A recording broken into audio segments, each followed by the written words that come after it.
Imagine living in a world where obesity didn't exist.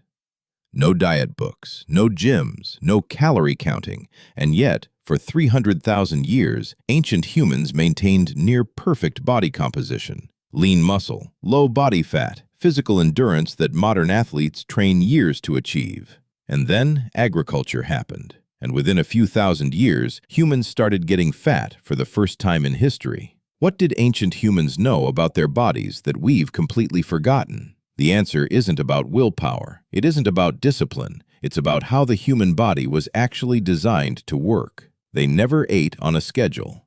Modern humans eat 3 times a day, sometimes more. We eat at fixed times whether we're hungry or not. Breakfast at 8, lunch at 1, dinner at 7. Ancient humans ate when they found food. Sometimes that meant one massive meal after a successful hunt. Sometimes it meant nothing for 2 days while tracking prey across frozen steppe. This pattern, feast and fast, is exactly what the human metabolism was built for. When you don't eat for 16 to 24 hours, your body switches into fat-burning mode.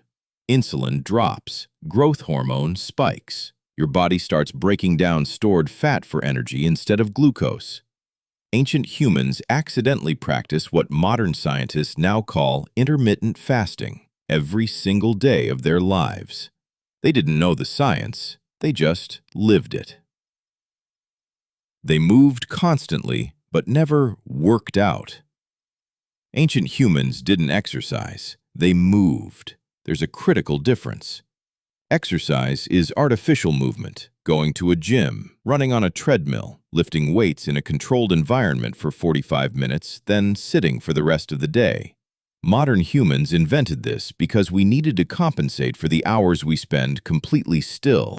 Ancient humans never stopped moving. They walked 10 to 20 kilometers every day just to survive. They carried heavy loads, meat, firewood, children. They sprinted in short bursts when hunting or fleeing danger. They climbed, crawled, crouched, and balanced constantly. But here's what researchers have found that surprises everyone. Ancient humans also rested a lot. Between periods of intense activity, they sat, slept, and recovered. Their bodies were never in a state of chronic stress from overtraining. This combination, frequent movement plus genuine rest, is almost impossible to replicate in modern life. We either sit all day or destroy ourselves at the gym. Ancient humans did neither. They moved naturally, recovered fully, and their bodies responded perfectly.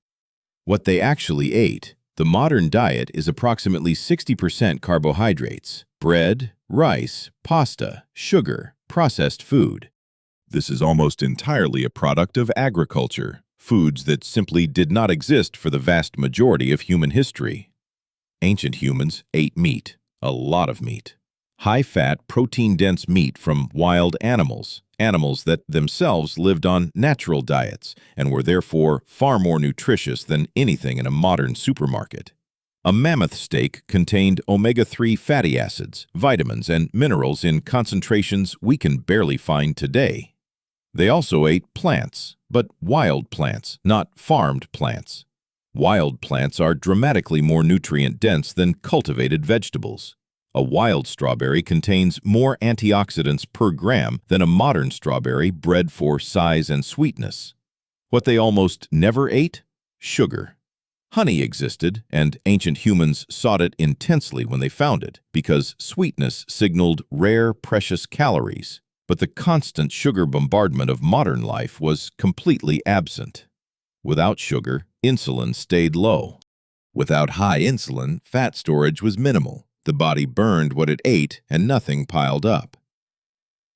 Their bodies were under real stress and adapted. Modern humans live in thermostatically controlled environments, 22 degrees all year, never too hot, never too cold. Our bodies have almost no need to adapt to temperature. Ancient humans faced extreme cold regularly, and cold is one of the most powerful fat-burning signals the human body knows. When you're cold, your body activates brown fat, a special type of fat that generates heat by burning regular fat. Ancient humans living through ice ages had extraordinarily active brown fat systems. Their bodies were constantly burning stored fat just to maintain body temperature. This is why modern researchers studying cold exposure, ice baths, cold showers, winter swimming consistently find dramatic improvements in metabolism, fat loss, and insulin sensitivity.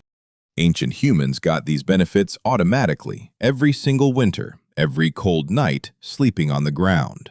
Their bodies were also under the stress of real hunger, not the mild discomfort of skipping lunch, genuine, extended hunger that activated survival hormones. These hormones, cortisol in short bursts, ghrelin, growth hormone, all contribute to fat mobilization and muscle preservation. Ancient humans didn't diet. They starved sometimes, and their bodies responded with 300,000 years of optimized programming.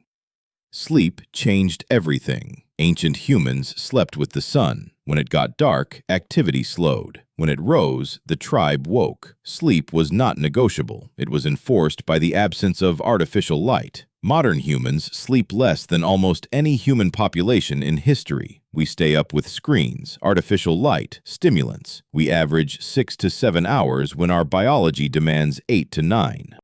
Sleep deprivation is one of the most powerful drivers of fat gain that exists. A single night of poor sleep increases hunger hormones by 24%. It increases cravings for sugar and high-calorie food. It reduces insulin sensitivity. It impairs the body's ability to burn fat and build muscle. We have traded sleep for productivity, and our bodies are paying the price in fat storage, inflammation, and metabolic disease.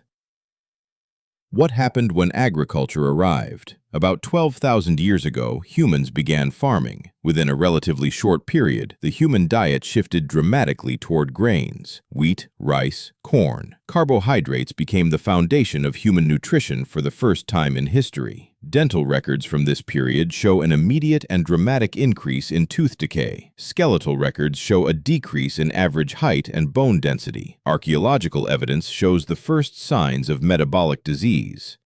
Ancient hunter-gatherers were, on average, taller, stronger, and healthier than the early farmers who replaced them. They worked fewer hours per day to obtain food. They ate more varied, more nutritious diets. Agriculture fed more people, but it made individual humans less healthy. The obesity epidemic is not a modern failure of willpower. It is the slow collision between a 300,000-year-old metabolism and a 12,000-year-old diet. What we can learn. We cannot go back to living as ancient humans lived, but understanding why they never got fat tells us exactly what our bodies actually need. Eat less frequently and let hunger develop before eating. Move constantly throughout the day, not just during a workout. Eat food that existed before agriculture: meat, fish, eggs, vegetables, nuts. Expose yourself to cold sometimes. Sleep more than you think you need. None of this is a new diet trend. None of it requires expensive products or complicated programs. It is simply living closer to the conditions your body was built for over hundreds of thousands of years. Ancient humans didn't have perfect bodies because they tried hard. They had perfect bodies because their environment demanded it. And somewhere inside your biology, that same programming still exists, waiting to be activated.